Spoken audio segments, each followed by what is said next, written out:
Welcome to the Hunt, Fish, Travel podcast, the show that works really, really hard to interview folks that are going to provide you the information and inspiration for your next hunting or fishing trip.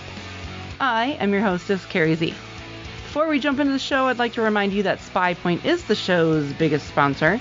They pretty much help me keep the lights on. Be sure to check out the Hunt, Fish, Travel Facebook, Instagram, and Twitter pages for Trail Cam Tuesday picks. This episode is also brought to you by Montana Decoy, my secret weapon for bagging both turkeys and deer.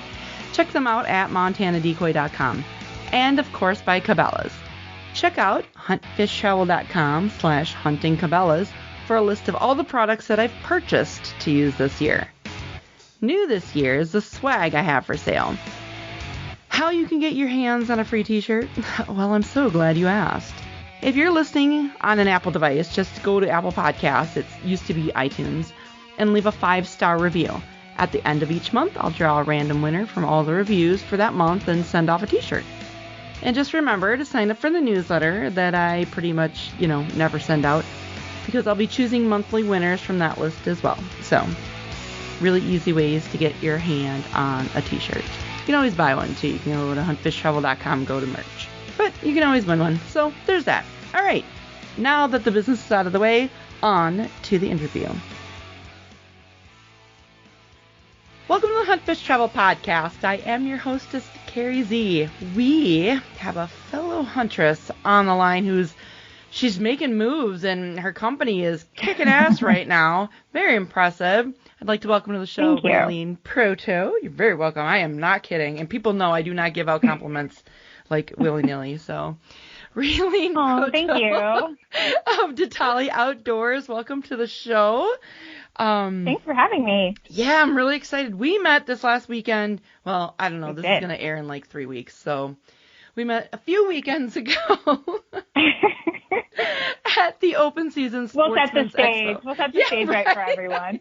I know. For us, it was a few days ago. For all of you, It's like 3 weeks from now. I know. We're still a little tired, so, Oh, forgive us, Friday, yes. No, I had at least 3 people come up to me, and they were like, "Oh, Carrie, you got to go check these gals out. They're doing great stuff. Raylene is really awesome." And I was like, okay. And I have people say that to me, and I'm like, yeah, sure. But there was like 3 separate, completely people who didn't know each other and who listened to my show, and they're like, "Oh, you'd get along well with her." And I went over there, and literally I was like, "Yep, good vibes right here. Good vibes in this booth." So. Good vibes always. That's one of our mottos at Ditale. Good vibes. Got to give it out. So tell me. It's No. Well, okay, so we're going to jump right into the name because I'm dying to hear it. Because I was like, is it Ditale? Is it Ditale? Couldn't find any solid pronunciation on the interwebs. So I have to ask where the name came from. So it's Ditale. The name actually came from, it's my great-grandmother's maiden name. So we are actually Sicilian immigrants. I'm second generation here in the United States. Very proud of that. And it means thimble, like a sewing thimble. So when we were conjuring up names and throwing a bunch of names in the pot, we were trying to keep it outdoorsy and trying to keep it as close to the earth as possible. And nothing was working. We were just like, yeah, it's okay. Like, no, that's not it. And I woke up one morning and I was like, I am so dense. I have the perfect name and it means sewing. Like it has to do with sewing. And I called my co-founder and told her, she was like, that's it. That's the name. That's it. So that's what it's been for the past 3 years. It's not going to change. So that is really cool. Yeah. And talk about paying homage to I'm assuming probably a very strong woman in your family. Very strong. Oh, yeah. Yeah, she has quite a story. It goes, I won't bore you with it, but it goes way back. Like, she was an orphan, lived in an orphanage, survived the Mencia earthquake, wasn't adopted till she was about 16, worked on a farm, met my grandfather. They had an olive farm together during the famine. He left to find, something to basically save them, came to America to check it out. And came back and said, this is what we're going to do. And the plan was, I'm going to go ahead and leave you and the kids. So she had kids. And you're going to run the farm and raise babies while I go and like basically start a new life for us. And he started a company, and he was a construction worker, and he built homes and various other buildings, and a year to date sent for her and the kids. So she held down the fort like no other, and then ran the house when she got here with an iron spoon, as my grandfather would tell me. So very strong Sicilian woman for sure, and I'm pretty sure that's where all of us get a little bit of our spiciness from. That's awesome. and this family. So it's 2023. It's not 2003. We're in 2013 when there was like 3 women's lines, basically. There was She Safari, who ended up selling to, I think it was Bass or Cabela's. Prois was one of the very first ones. Christy Pike is just amazing. I mean, there were like very few. And yeah, I guess for me, I never really cared that much because I'm 6 freaking feet tall. Like, I wear men's stuff because they just assume that all women are, 5'8" or whatever. So it's never bothered me, but I've always, realized there was a big need for women's clothing instead of just being like, oh, wear the youth stuff. So fast forward to 2023, where there's a lot of female-owned women-specific camo and gear companies out there, and now everybody and their brother has a women's line. Tell me why it was important for you to start a female camo and outdoor line. Yeah, I felt personally like where this was birthed out of was my own frustration of trying to find gear that fit me. I'm 5'4", so I'll paint y'all a picture. I'm 5'4", I'm about a size 12, and I'm very curvy. And I couldn't find anything that was working for me. Everything seemed to fit that taller or like thin, athletic girl. That is not my build.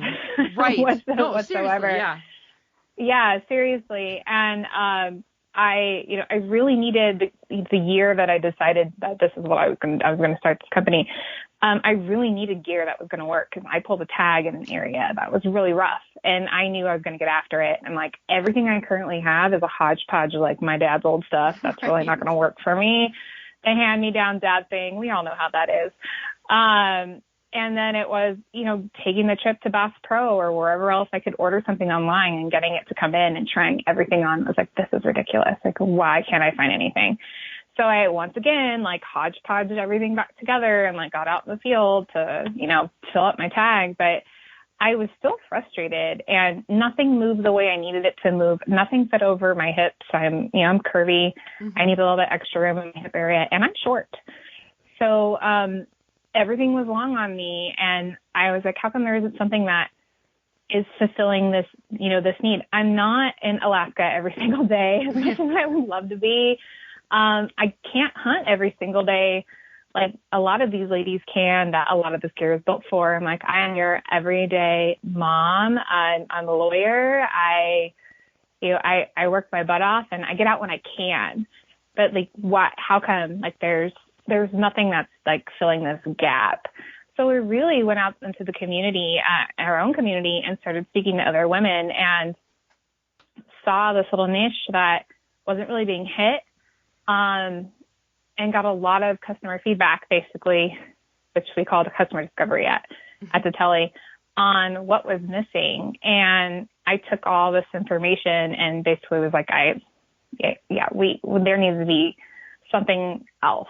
There's just something that's going to, fit all of our curves, and that's going to, assist with our lengths. It's going to flex and be very flexible, durable. And I really need that durability where I hunt here. I'm in Southern California, for people that don't know. I'm like in Southern Central, in a town called Phelan. And where we go, Southern-wise, up to like, I'm going to say mid-California, it's really, really rough. And I need that stuff to last.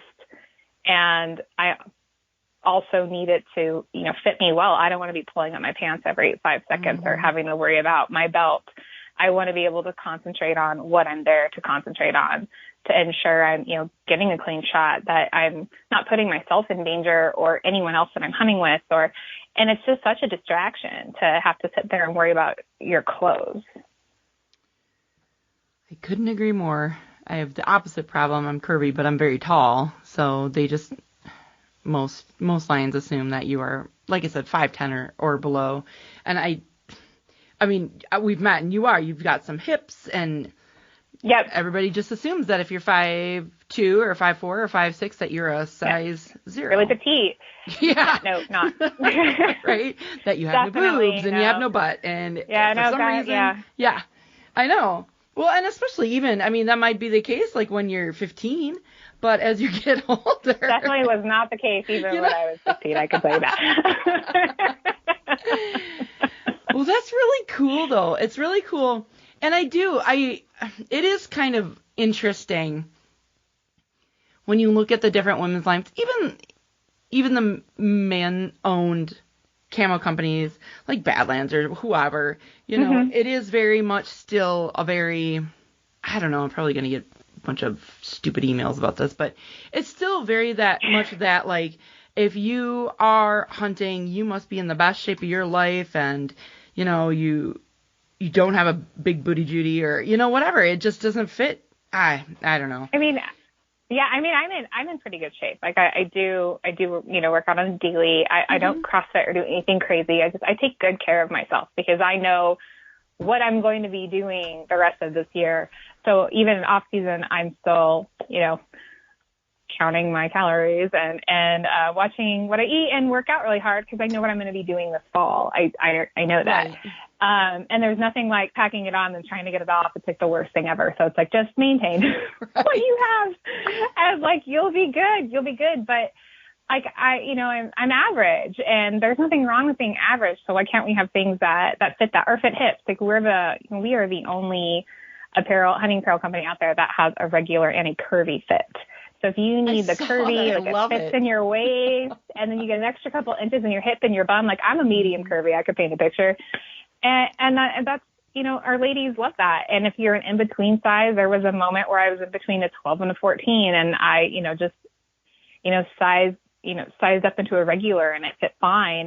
But as I shrunk down into where I'm at now, like I had to go into that medium curvy. Was not sad about that, by the way. But it's just, I was like, at the show, I actually had my large regulars on just because I wanted a little bit extra like a little bit extra room working the floor. And, we're hustling at those shows, and we're helping everyone that comes into the booth and, handing out cards and going and talking to people. And there's a lot going on. So having just that little bit of room for me, and you don't drink as much water when you're at a show, and you bloat, and all those things, that's why we also have that adjustable waistband too. You get an extra 2 inches in the waist because we fluctuate. Of course. I can weigh myself this morning, and tomorrow morning I'll probably be like 3 pounds heavier and be like, what the hell? What did I do? Oh, yeah. But it's just how we are. It's just how it is. And to be able to have clothes, for the field that fit her in that way, that accommodate her for, everything is really what we were going after. That's very interesting. And you're right. And guys wouldn't even think about that, hormone spikes and bloating and such. I'm telling you right now. Oh, yeah. The weekend after Thanksgiving, deer hunting, I'm telling you right now, I'm not fitting in the same stuff I wore during turkey season. Nope. So, that's so funny. All the guys listening are cringing right now. It's all good. I know. They're like, please, can we not talk about lady stuff right now? This is what you get. Right? Guys. You get 2 ladies on here that understand our needs, and we're just going to go at it. I don't know what to tell you. It's so freaking funny. Tell me about your co-founder. How did that partnership come to be? Yeah, so there's 2 of us. So Audrey Young, she's my first co-founder, and she's my COO. You met her at the show. She was the tall blonde. Yes. I actually, when I had the crazy idea, as I like to call it, I ran it through an incubator here in Southern California called 1IE, and they help you like validate your business. And then if it validates out, they give you lots of tools and resources to like help you actually like get this thing off the ground, and mentorship as well. So the CEO of 1AE, his name is Justin Radica. He's actually the chairman of our board. He introduced me to Audrey. He thought that we would be great together because we have complementary skill sets. So like my weaknesses are her strengths and my strengths are her weaknesses, which is great when you have a CEO and a COO that balance each other out well that way.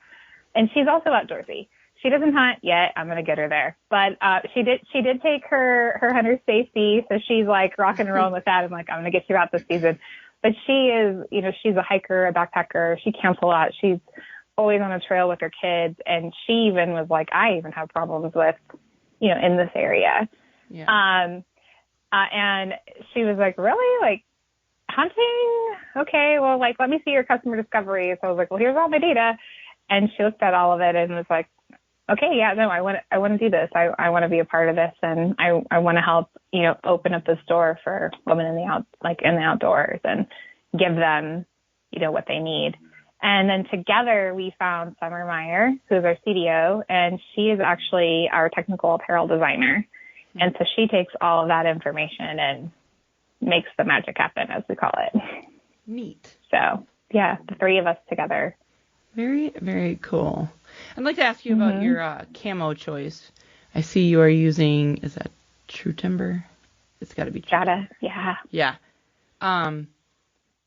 Of all the camo patterns, and very similar to female camo companies. 10 years ago, there was two, or 20 years ago, or whatever, there was Mossy Oak and Realtree, and now there's several to choose from. Several different. Why did you choose True Timber? We actually didn't choose it. Our community did. So we have a Facebook group called Ditale's Women Who Hunt on Facebook, and we started developing that group right when basically Audrey was like, I'm on board, like, let's go. And we, slowly, actually not really slowly, quickly started getting a following of people from anyone that we did customer discovery with, like saying like, hey, I met these girls, or, trying to build, a women's hunting apparel line. They have this Facebook group. You should follow them.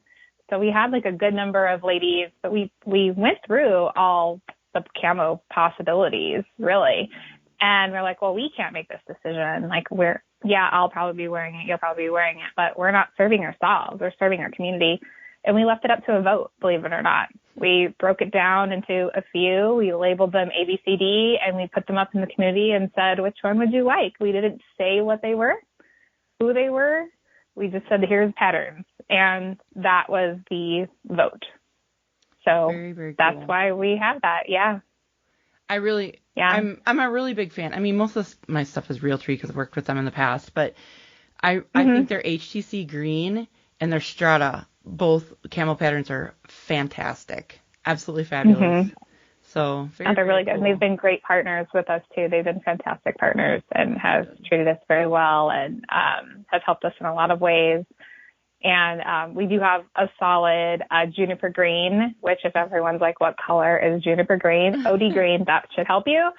It's more of like an OD green color. That was also given off of feedback as well of like, if we did a solid, what would you like to see more of? And we gave them a color skew.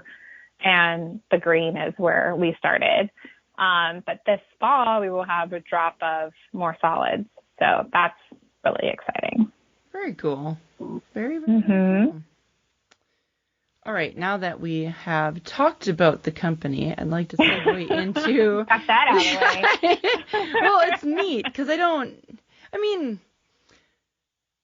get to talk to a lot of people who are like, within the last couple of years have started their companies, and it's just so fascinating. And especially when you add in the female element, which, most of my demographic is male. It just is the nature of the beast, right?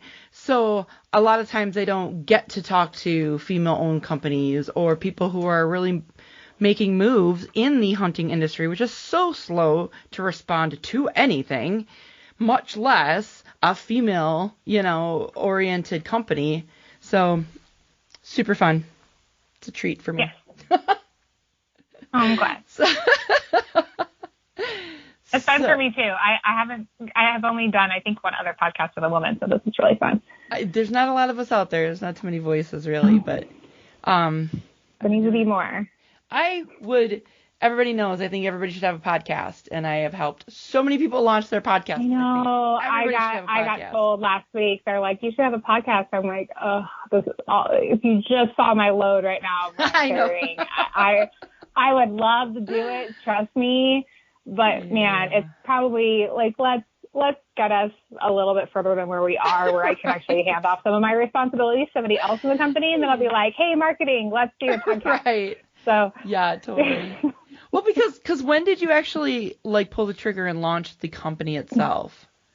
The company itself was launched in 2020. So in the middle of a pandemic, I decided to be really crazy and start a company. If you ask my ex, he would tell you that I was bored, but I really wasn't.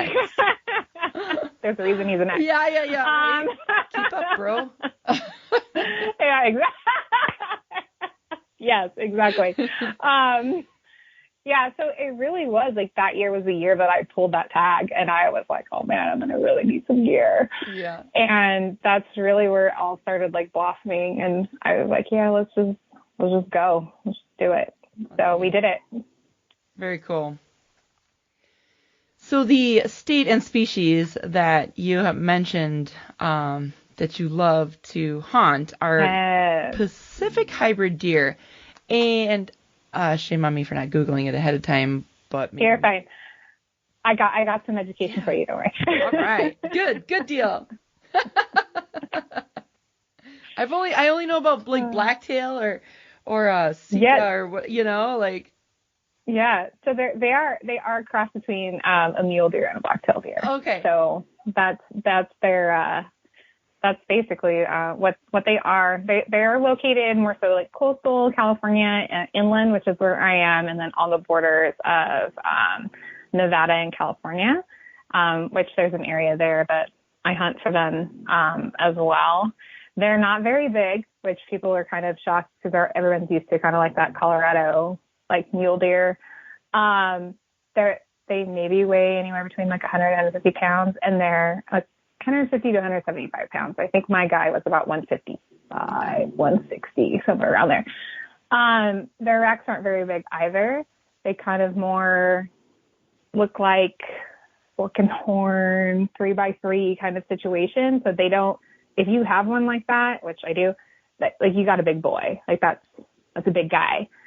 So he was smart if he's lasted that long. Mine was done that day, so I just happened to look out. I happened to be really slow hiking that day, and he happened to be really dumb, so I just got lucky. But they're really cool, and they're in. I'm primarily an archer, so I should probably also put that out there because the areas that they're located here, from our urban sprawl that we've had here in California, they've got pushed back into these areas, but you can't shoot rifle because it's still kind of too close to your urban sprawl area, but Sure. We're good for archery. So you have like really prime like species and genes there, basically because of that. So you have good genes, hardy deer, hard to get to. They're in like crazy rough terrain, rocky, just covered in brush, and I've got stories, but yeah, they're difficult, and I think that's why I like them so much. They're unique looking, they're beautiful, but they're just rough to hunt, and you can't do your traditional like patterning with them because they're constantly on the move themselves unless you're in a spot where there's acorns and things and lots of water, and they'll kind of hang out for a while. But they're constantly on the go. So you have to constantly be on the go. So you're spotting and stalking, you're not sitting any longer than maybe 30 to 45 minutes if you're lucky. And you're just all over the place. Just unless it's a rut, and then those are in different seasons depending on where they're located in California, where if it's more northern, ish, coastal-ish, it's going to be around August. If it's more like me in the southern inland area, you're looking at like October, November. So it's just, they're the weirdest things, but the coolest things at the same time, and the hardest for sure. And I'm a crazy business owner, so obviously I'm always up for a challenge, but that's I did an episode. Yeah, there's this rough. Yeah, I did an episode a long time ago. Episode 144, where we did hunting blacktail with Cody Rich of the Rich Outdoors podcast. And he was the same thing. He's like, I've been Wisconsin, whitetail hunting. Y'all don't even know. He's like, hard, tough, crazy tough hunt. Hard. We're talking like poison oak, right? Like wild rosebush thorns. Like there's been times where I've like come out and I'm like, oh, like trying not to make noise. Right. And my dad would be like, what's wrong? I'm like, I'm pretty sure I have some thorns in me. I know it'll fester in a couple of days and I'll be able to pull them out. But man, like you feel like I walked through a rosebush that just ate me alive. And then you're like, poison oak, and you're like trying to put your bow up in the air and like try to walk around it. Or even when it's dormant, it kind of freaks me out at the same time. And I'm like, I don't know. Am I going to wake up covered in ice tomorrow? Oh my gosh. It's always questionable. But I love it. The typical morning is like, get out of the Jeep and just go ridge to ridge to ridge. Like you're not stopping. This is why I work out, people, right here. Yeah. Right here. You see this? This is why I'm like, I know what I'm going to be doing in the fall. And if it's not this, it's out in the Mojave National Preserve where it's like 120 degrees and gross. And I'm hunting these things up like Rocky Mountain areas. And it's snake infested and mountain lions galore. And it's great. It's fun. I highly recommend that all of you come out to California. Try it at least once. At least once, get your butt kicked and be like, dang. But when you harvest one after getting your butt kicked, it's just probably the most awesome feeling I think I've ever had. So it's totally worth it. It really, really is. That's interesting. So, and you find them generally in just California? Yeah, these are specifically located in California. Gotcha. So you're there along the coastal area, like Santa Barbara, kind of up in that area, which is a little northwest from me. I'm more inland. I'm central, like southern central California, or they're inland where I am, like up in my mountain areas that are around me. And then I'm only about a 2.5 to 3 hour drive from the California, Nevada, Arizona little corridor, like border right there. And that's where the Mojave National Preserve part of it sits. It's actually pretty large. That's the area that we hunt. And it's brutal desert and hot, and they like to hang out there too. Yeah. Is it a draw or is it an over-the-counter type of a tag? No, it's a draw. It is a draw. It's a draw. I was like, oh, $188 for non-res. That's not that expensive. I'm like, what the fuck am I talking about? That's really expensive. When you add in the cost of the actual tag, I'm like, oh, wait. Yeah. And then we get two here. So you can, if you don't do archery, normally people do two draw. But I do an AO, which is my archery only. Mm-hmm. And I can hunt in those areas where you don't do a draw as long as it's archery season. I can hunt statewide with that, which is pretty cool.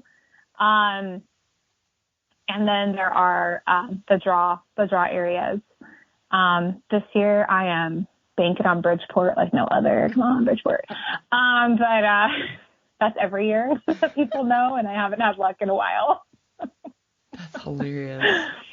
It's really bad when you're like, hey, to your friends, like, are you going to try to do Bridgeport? Could we put our points in together and kind of do a group hunt? Would you like to do that? And no one wants to do that. Everyone's like, no, I'd rather get it on my own and go when I want to, instead of like, here's your designated date. Yeah. If you don't get anything around this time, you are SOL. So I asked like 4 people that already this year. I'm like, hey, so are you gonna? They're like, no, we're not doing that this year, Ray. Sorry. You're on your own. Right. Too funny. Yeah, I guess I did. I did not. I mean, I'm in the Midwest. Most of the Western states are. You might as well be in Mars. And I guess I didn't realize that I knew you guys had blacktail. I guess I didn't realize you guys had so many mule deer. That's interesting. Uh-huh. Yeah. I don't really have a whole lot of reason to go to California ever, so it never occurred to me to You do. Look. Now I do. You come see me. I know. Now I do. Damn it. Come see me. We'll hunt. We'll plan a week. It'll be great. Right, seriously, I know. The closest I'm getting. I got some awesome ladies here. I would be like, oh, yeah, let's go. We do all sorts of podcast episodes. I know.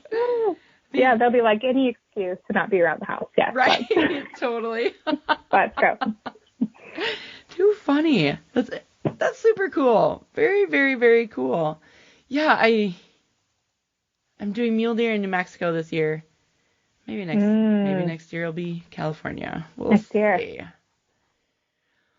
Well, we are bumping up against time, so why don't you tell the listeners where they can find out more about you and your company, where they can purchase your products and your social media links? Sure. If you want to find out more about me, I'm really not that interesting of a person, but yeah, totally you can follow me on you can follow me on Instagram. My Instagram handle is Artemis Takes Aim.